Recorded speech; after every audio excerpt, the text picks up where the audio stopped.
আলহামদুলিল্লাহি রব্বিল আলামিন ওয়াসসালাতু ওয়াসসালামু আলা সাইয়্যিদিল মুরসালিন আম্মা বা'দু ফাআউযু বিল্লাহি মিনাশ শাইতানির রাজীম বিসমিল্লাহির রহমানির রহিম আসসালাতু ওয়াসসালামু আলাইকা ইয়া রাসূলুল্লাহ ওয়া আলা আলিকা ওয়া আসহাবিকা ইয়া হাবিবাল্লাহ আসসালাতু ওয়াসসালামু আলাইকা ইয়া নবিয়াল্লাহ ওয়া আলা আলিকা ওয়া আসহাবিকা ইয়া নূরাল্লাহ।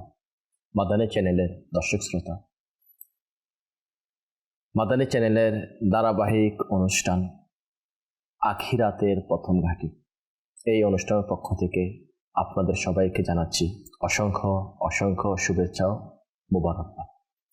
মাদানী চ্যানেলের দর্শক শ্রোতা, আলহামদুলিল্লাহ আমরা এই অনুষ্ঠান আপনাদের জন্য সাজিয়েছি।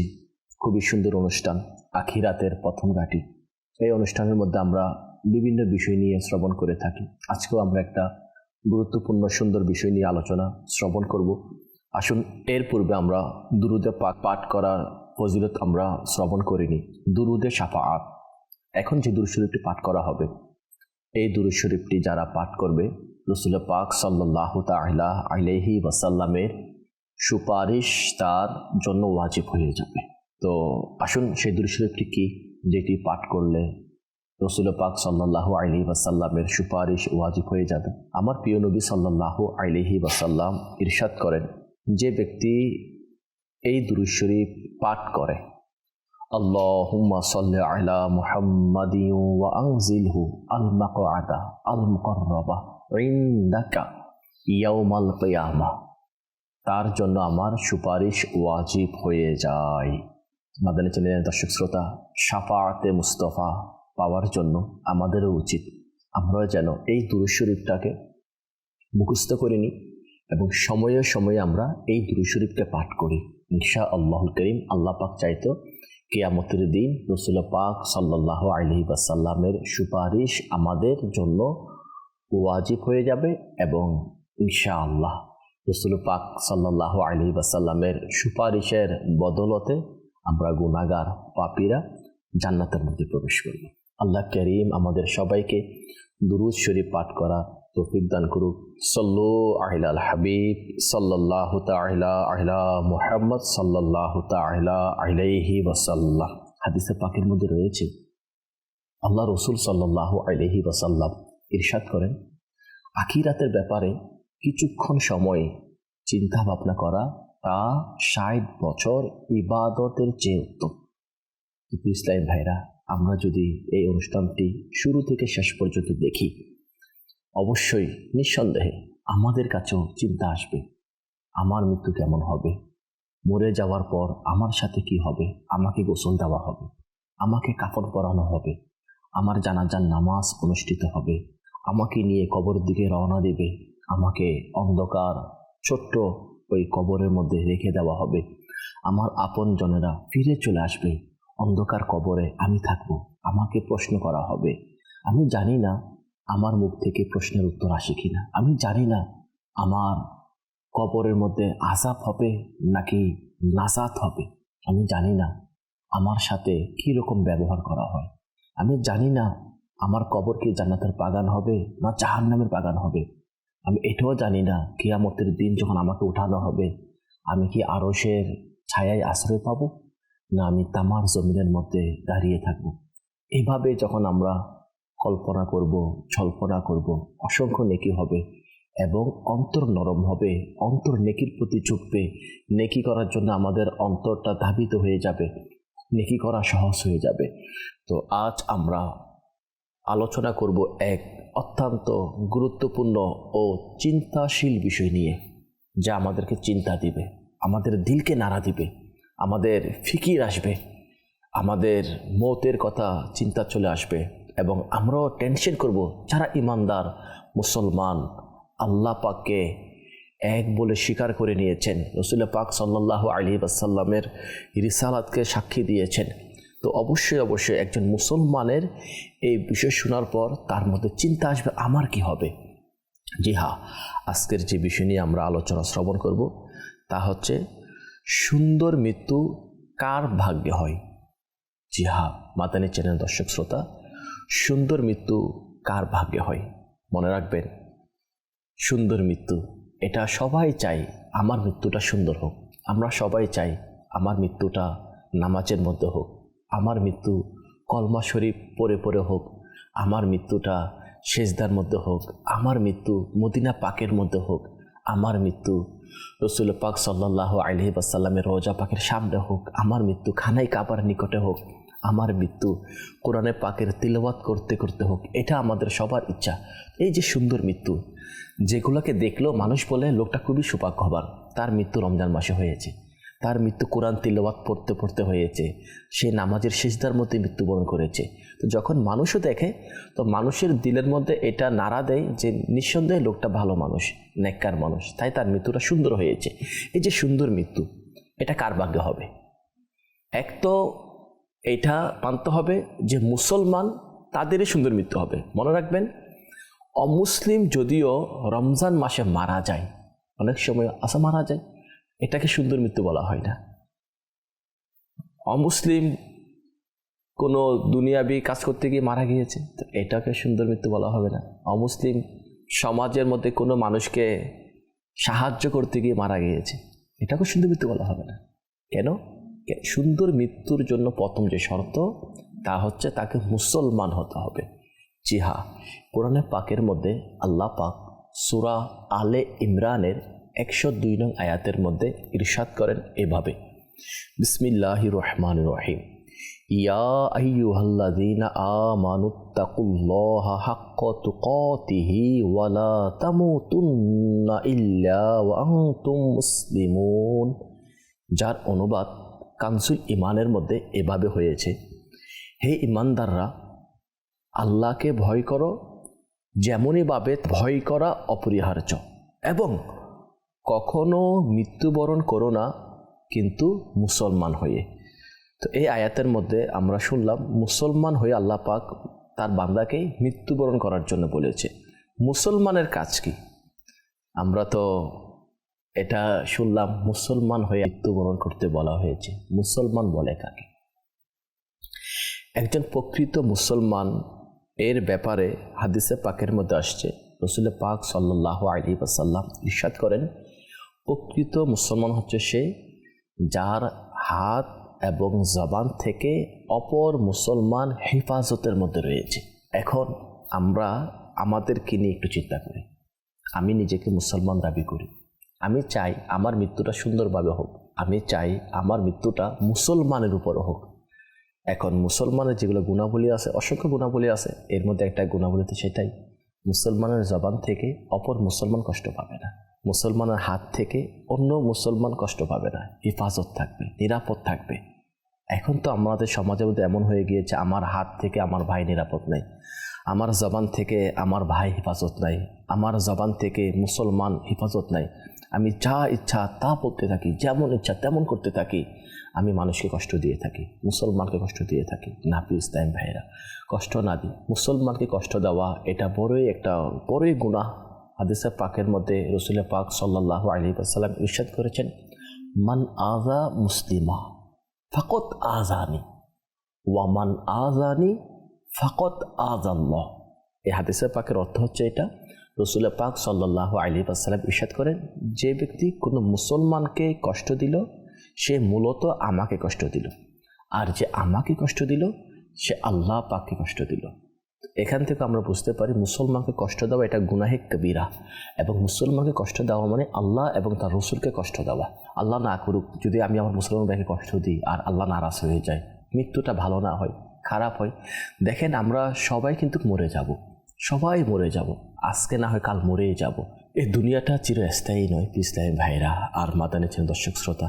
এই দুনিয়াটা হচ্ছে একেবারে সংকীর্ণ অস্থায়ী দুনিয়া।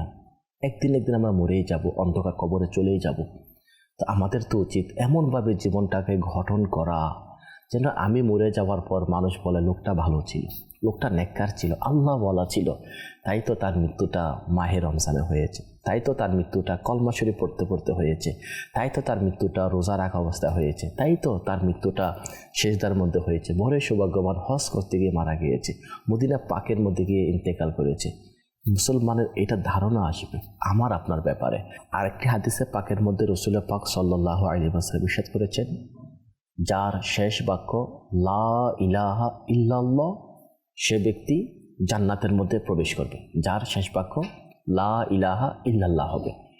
এখান থেকে বোঝা যাচ্ছে সুন্দর মৃত্যু তার, যে মুসলমান হবে, লা ইলাহা ইল্লাল্লাহ জিকির করবে। আর সৌভাগ্যবান এটাই তো হবে না যে যার মৃত্যু এটা কলমা শরীফ পড়তে পড়তে হবে, পরে সৌভাগ্যবান। যদি বা মানুষের দৃষ্টির মধ্যে দেখা যাচ্ছে না সে সৌভাগ্যবান কিনা, আল্লাহ রসুলের দরবারে সে মকবুল হবে, সৌভাগ্যবান হবে।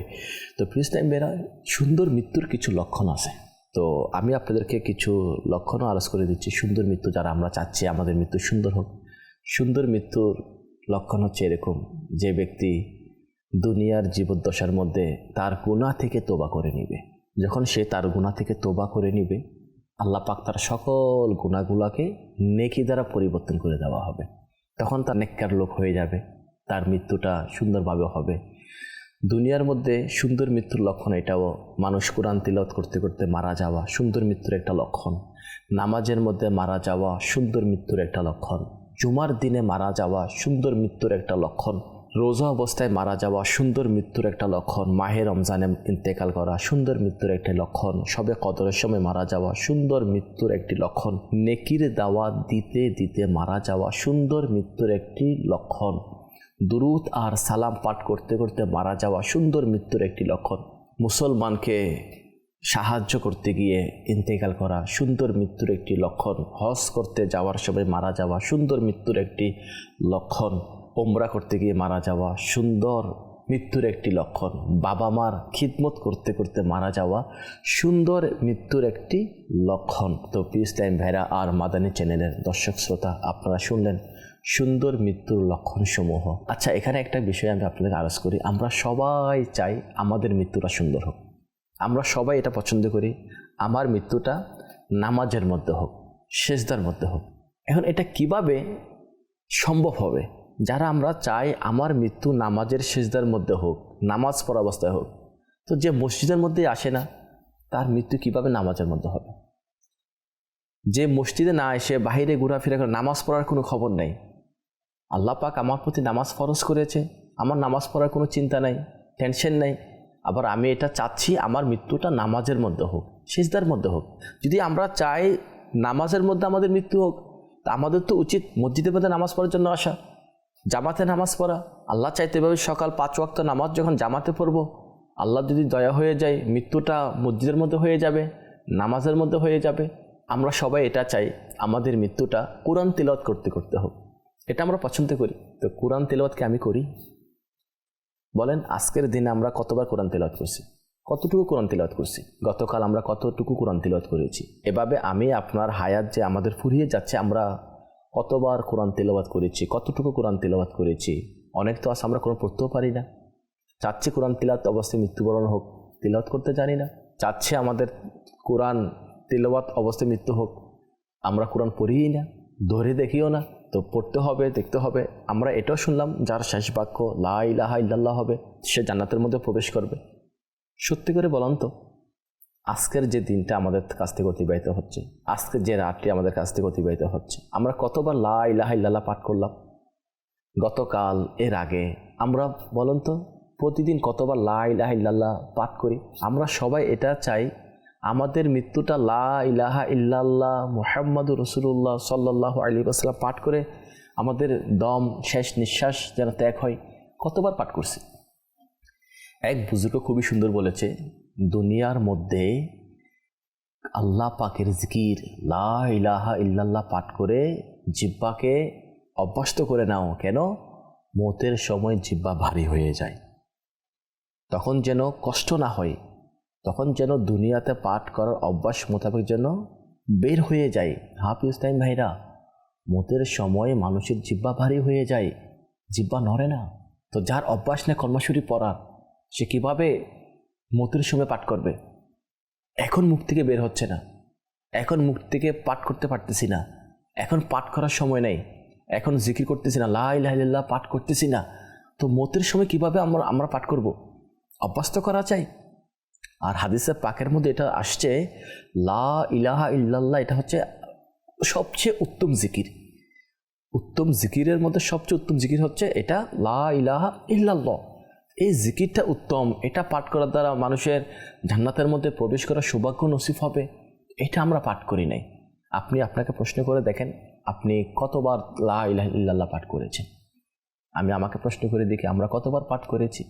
যদি পাঠ করে না থাকি, নিয়ত করি ইনশাআল্লাহ আমরা আল্লাহ পাকের এই জিকির লা ইলাহা ইল্লাল্লাহ সেটি আমরা পাঠ করব। আল্লাহ করিম আমাদেরকে পাঠ করার তৌফিক দান করুক। প্রিয় ইসলাম ভাইরা আর মাদানী চ্যানেলের দর্শক শ্রোতা, আমরা সবাই এটা পছন্দ করি, আমাদের মৃত্যু এটা আল্লাহ পাকের দয়াতে সুন্দর হওয়া।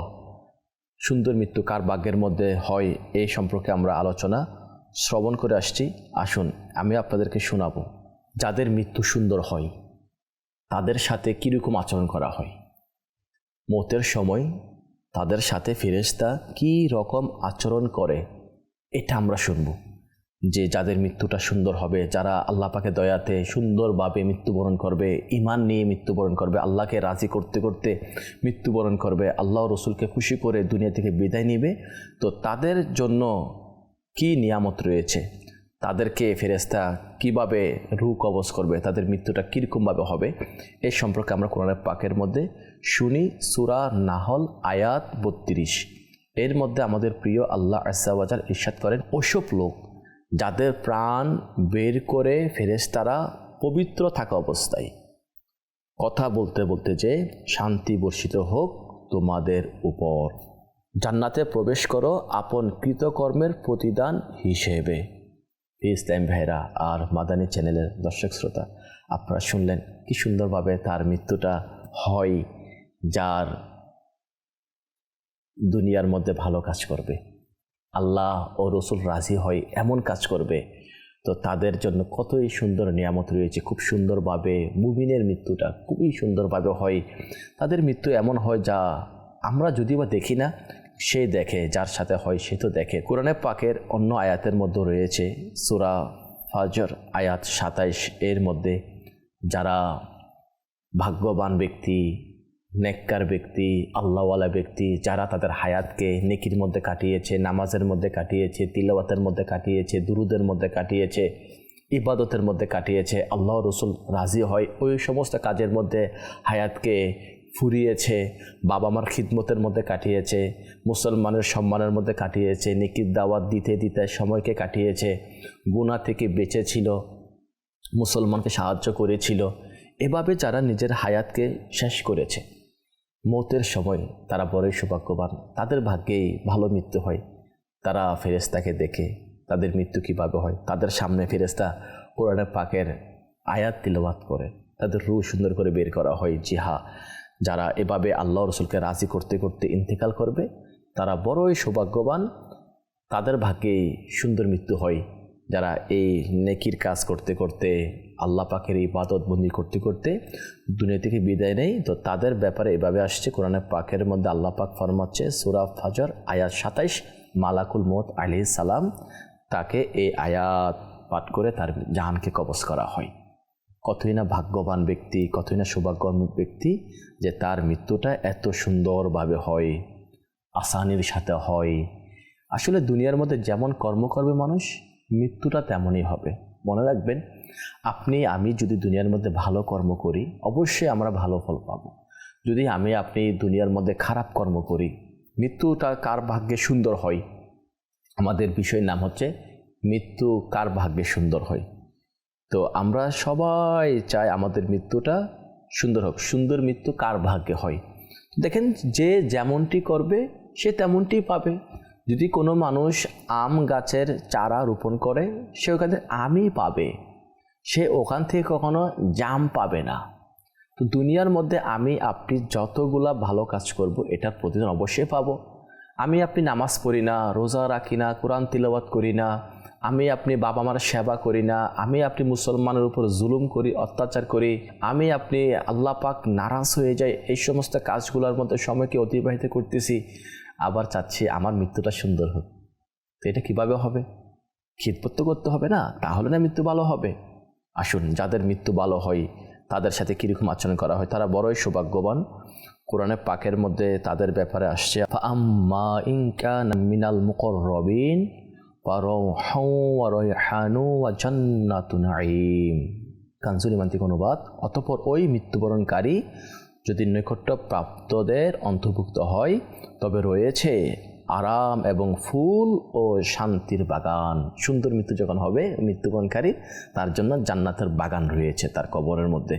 আল্লাহ করিম আমাদেরকে এই নিয়ামতগুলা দান করুক। আসুন আমরা আরও শুনি সুন্দর মৃত্যু যাদের হবে তাদের ব্যাপারে কোরআনে পাকের সূরা নাজিয়া আয়াত 1 থেকে 3 মধ্যে খুবই সুন্দরভাবে আমার আল্লাহ পাক ইরশাদ করেছে। বিসমিল্লাহির রহমানির রহিম। ওয়ান নাজিআতি গরকা ওয়ান নাশিতাতি নাশতা ওয়াস সাবিহাতি সাবহা। যার অনুবাদ কানজুল ইমানের মধ্যে এভাবে আসছে, শপথ তাদেরই যারা কঠোরতার সাথে প্রাণ টেনে নেয়। তো এটা দ্বারা কাফিরদেরকে বুঝিয়েছে। আল্লাহ শপথ করে বলতেছে, মানে যারা কাফের আছে, গুনাহগার আছে, অমুসলিম আছে, তাদের রূহ খুবই কঠিনভাবে বের করা হয় এবং নম্রতার সাথে বন্ধন খুলে দেয় এবং সহজভাবে প্রাণ নিয়ে উড়ে যায়। এটা হচ্ছে মুমিন যারা আছে, আল্লাহ পাকের নেক বান্দা যারা আছে, এদের প্রাণটা খুবই সুন্দরভাবে সহজভাবে নিয়ে ফেরেশতা উড়ে চলে যায়। তো এখন আমি ভাবি, আমি কি চাই আমার মৃত্যু সুন্দরভাবে হোক? যদি আমি পছন্দ করি আমার মৃত্যু সুন্দরভাবে হোক, তাহলে আমাকে ভালো কাজ করতে হবে। আমাকে ওই কাজ করতে হবে যে কাজে আল্লাহ রসুল রাজি রয়েছে। ওই কাজ করা যাবে না যে কাজ আল্লাহ রসুল নারাজ হয়ে যায়। ঠিক আছে? তো আসুন আমরা হাদিসে পাক থেকে কয়েকটা কিছু ফজিলত শুনি যে একজন মুমিন এর মৃত্যু কিভাবে সুন্দর হয়। নাসাঈ শরীফের মধ্যে এই হাদিসে পাকটি রয়েছে। আল্লাহ পাকের শেষ নবী হুজুর সাল্লাল্লাহু আলাইহি ওয়াসাল্লাম ইরশাদ করেন, যখন মুমিনের মৃত্যুর সময় আসে তখন রহমতের ফেরেশতা সাদা রেশম নিয়ে আসে, বলে, হে রূহ বের হও, তুমি আল্লাহর প্রতি সন্তুষ্ট, তোমার প্রতিপালক তোমার প্রতি সন্তুষ্ট। আল্লাহ পাকের পক্ষ থেকে রুহানি প্রশান্তি, পবিত্র রিজিক ওয়ালা হয়ে এবং নিজের প্রতিপালকের দিকে চলো যে তিনি তোমার প্রতি সন্তুষ্ট। বাস রূহ অনন্য মুশুকের সুবাসের ন্যায় বের হয়। এমনকি ফেরেশতারা এই রূহ একে অপরকে দেয়। অর্থাৎ যেমন মানুষ জানাজা নিয়ে যাওয়ার সময় কাঁধ পরিবর্তন করে, তেমনি রূহকে আসমানে নিয়ে যাওয়ার সময় ফেরেশতারা হাত বদল করে, কিন্তু ক্লান্ত হয়ে নয়, বরং সম্মান প্রদর্শন করার জন্য। প্রিয় নবী সাল্লাল্লাহু তাআলা আলাইহি ওয়াসাল্লাম ইরশাদ করেন, অতঃপর এই রূহকে আসমানের দিকে নিয়ে যাওয়া হয়। আসমানবাসী বলে, জমিনের দিক থেকে এটা কিরূপ পবিত্র সুগন্ধ আসছে। অতঃপর সেই রূহকে অনন্য মুসলমানের রুহের পাশে নিয়ে যাওয়া হয়। প্রিয় নবী সাল্লাল্লাহু আলাইহি ওয়াসাল্লাম ইরশাদ করেন, যেমন তোমরা হারিয়ে যাওয়া ব্যক্তির ফিরে আসাতে খুশি হও, তেমনি মুসলমানের রূহ এই নতুন আগত মুসলমানের রূহকে দেখে খুশি হয়। তারা তাকে প্রশ্ন করে, অমুক কেমন আছে, অমুক কি করে? অতঃপর সেই রূহগুলো বলে, একে কিছুক্ষণের জন্য ছেড়ে দাও, সে দুনিয়ার শোকে ছিল, অর্থাৎ এখনই সেই দুনিয়ার কষ্ট এবং অন্তিম মুহূর্তের অবস্থা দিয়ে অতিক্রম করেছে, তাকে কিছুক্ষণ আরাম করতে দাও। অতঃপর এই নতুন আগত রূহ বলে, অমুকও ওফাত গ্রহণ করেছিল, সে কি তোমাদের নিকট আসেনি? মুসলমানের রুহুরা বলে, সে কাফের হয়ে মরেছে। অতএব কাফেরদের রুহের স্থানী রয়েছে। প্রিয় ইসলামী ভাইরা আর মাদানী চ্যানেলের দর্শক শ্রোতা, আপনারা শুনলেন তো একজন মুমিন মুসলমানের মৃত্যু হলে কিভাবে তাকে সম্মান দেওয়া হয়। ফেরেশতারা সম্মানের সাথে তারা রূহকে হাত বদল করে করে আসমানের দিকে নিয়ে যাওয়া হয়। মনে রাখবেন প্রিয় ইসলামী ভাইরা আর মাদানী চ্যানেলের দর্শক শ্রোতা, আখিরাতের প্রথম ঘাঁটি, এই ঘাঁটি থেকে যারা মুক্তি পাবে তারা পরবর্তী সকল ঘাঁটি থেকে মুক্তি পেয়ে যাবে। কাজেই দুনিয়ার মধ্যে এমনভাবে আমরা আমাদের জীবনকে গড়ি, এমনভাবে আমরা আমাদের হায়াত অতিবাহিত করি যেন মৃত্যুটা সুন্দরভাবে হয়। মৃত্যুটা আল্লাহ ও রসুলকে রাজি করতে হয়, দুরূদ ও সালাম পড়তে হয়, জিকিরে ইলাহি করতে হয়, নামাজের মধ্যে হয়, সিজদার মধ্যে হয়। আল্লাহ তাআলা দোয়া করা চাই সুন্দর মৃত্যুর জন্য, আল্লাহ তাআলা দোয়া করা চাই এবং ওই কাজগুলো করা চাই যে কাজগুলা আমাকে সুন্দর মৃত্যু হওয়ার একটা মাধ্যম হয়ে যাবে, জারিয়া হয়ে যাবে। ওই কাজগুলো করা চাই। আর ওই কাজ থেকে বাঁচা চাই যে কাজগুলার করার কারণে মৃত্যু এটা বেঈমানের উপর হবে, মৃত্যু আল্লাহ রসুলকে নারাজ করতে করতে হবে, ওই কাজগুলো থেকে নিজেকে বাঁচিয়ে নেওয়া চাই। আল্লাহ তৌফিক দান করুক। এই সুন্দর মৃত্যু কার ভাগ্যে হয়? মনে রাখবেন, আমরাও যদি চাই আমাদের মৃত্যু সুন্দরভাবে হোক, তো আমাদের উচিত এটা, আমরা যেন সুন্দর নেককার ভালো মানুষের সাথে সম্পৃক্ত হয়ে যাই, ভালো সংগঠনের সাথে আমরা সম্পৃক্ত হয়ে যাই, যে সংগঠন আমাকে দিন শিখাবে, আমাকে নামাজ শিখাবে, আমাকে ওযু শিখাবে, আমাকে বাবা মার খিদমত শিখাবে, আমাকে কোরআনে পাকের তিলাওয়াত শিখাবে, মুসলমানের সম্মান শিখাবে, আমাকে আল্লাহ রসুলের প্রেম শিখাবে, আমাকে আখিরাতের মোহাব্বত আমার দিলের মধ্যে দিবে, ওই সংগঠনের সাথে আমরা জড়িত হয়ে যাওয়া। ওই সময় কোথায়? আলহামদুলিল্লাহ, দাওয়াত ইসলামী হচ্ছে সেই সংগঠন, যে সংগঠনের মধ্যে মানুষ সম্পৃক্ত হলে তাদেরকে বাবা মার সম্মান শিখায়, তাদেরকে নামাজ শিখায়, ওযু শিখায়, গোসল শিখায়, কোরআনে পাকের তিলাওয়াত শিখায়, আল্লাহ রসুলের মোহাব্বত শিখায়, সাহাবায়ে কেরামের মোহাব্বত শিখায়, আউলিয়া কেরামের মোহাব্বত শিখায়, ভালোবাসা শিখায়, সম্মান শিখায়, মুসলমানের সম্মান শিখায়, আখিরাতের চিন্তা তাদের দিলের মধ্যে দেওয়া হয়, সুন্দর মৃত্যু কিভাবে হবে সেগুলো তাদেরকে দিক নির্দেশনা দেওয়া হয়, তাদেরকে ওভাবে জীবন গড়ার জন্য বলা হয়ে থাকে। আমি আপনাকে বলবো, আমরা দাওয়াত ইসলামের সাথে সম্পৃক্ত হয়ে যাই, নেকির কাজ করে। আমার আপনার দাওয়াত ইসলামে আমাকে আপনাকে নেককার বানানোর জন্য চাচ্ছে। আমার আপনার দাওয়াত ইসলামে আমাকে আপনাকে চাচ্ছে যেন আমরা মৃত্যুটা মতের সময় কলমা শরীফ পড়তে হয়। আমরা যেন আমাদের হায়াতকে, আমাদের দেহকে, আমাদের সময়কে আল্লাহ পাকের ইবাদতের মধ্যে কাটাই, রসুলের পাকের সুন্নতের উপর কাটাই, আমাদের সৌন্দর্যকে আমরা যেন সুন্নত দিয়ে সজ্জিত করি। এটাই দাওয়াত ইসলামী চাচ্ছে। আমি বলবো আপনাকে, আপনিও দাওয়াত ইসলামের সাথে সম্পৃক্ত হয়ে যান। দিনই কাফেলার মধ্যে সফর করেন, 3 দিনের জন্য কাফেলা সফর করেন, 7 দিনের কোর্স করে নেন, বিভিন্ন কোর্স রয়েছে সেগুলো করে নেন। দাওয়াত ইসলাম সাপ্তাহিক ইজতেমার মধ্যেও আপনি শামিল হয়ে যান ইনশাআল্লাহ। আল্লাহ চাইতো সুন্দর মৃত্যু আমার ভাগ্যের মধ্যে হবে। আল্লাহ পাক আমাদের সবার মৃত্যুটা ঈমানের সাথে, ক্ষমার সাথে, মাহে রমজানে মদিনা পাকের মধ্যে সবসে গম্বুজের নিকটে আমাদের সবার মৃত্যু দান করুক। আমিন। বিজাহি খাতামিন নবিয়্যিন সাল্লাল্লাহু আলাইহি ওয়াসাল্লাম। ভালো থাকবেন, সুস্থ থাকবেন। দেখা হবে অন্য দিন অন্য একটি বিষয় নিয়ে। সাল্লু আলাল হাবিব সাল্লাল্লাহু আলাইহি ওয়া সাল্লাম।